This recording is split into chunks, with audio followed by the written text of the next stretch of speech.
Friends, இந்த Toyota Glanza இருக்கு இல்லையா, இதுதான் பலினோ அப்படின்னு நம்ம சொல்றோம். பட் ஆனா டொயோட்டாக்கும் பலினோக்கும் நிறைய சேஞ்சஸ் இருக்கும் அப்படின்னு டீலர்ல நிறைய பேர் சொல்லியிருப்பாங்க. இங்க பாருங்க, இதுக்கு கிளட்ச் நம்ம ரீப்ளேஸ் பண்ண போறோம். அந்த டிரான்ஸ்மிஷன்லாம் வெளியே எடுத்து வச்சிருக்கோம் இல்லையா, டிரான்சாக்சில். இங்க பாருங்க, கிளட்ச்ல இந்த கவர் அசம்பிளி இருக்கு இல்லையா, ப்ரெஷர் பிளேட்.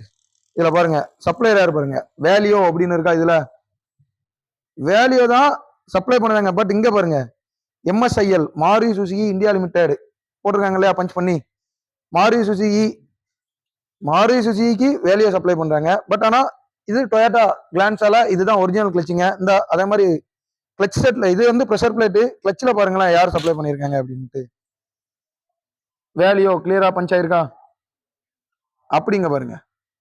எம்எஸ்ஐஎல் இருக்கா, மாருதி சுசுகி இந்தியா லிமிடெட்னு.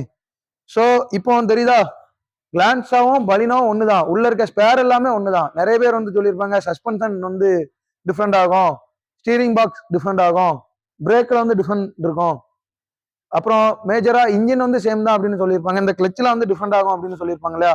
பட் ஆனா ரெண்டு பேருக்குமே பாத்தீங்க, ரெண்டுக்குமே கிளச் எல்லாமே காமன் தாங்க. ஓகே.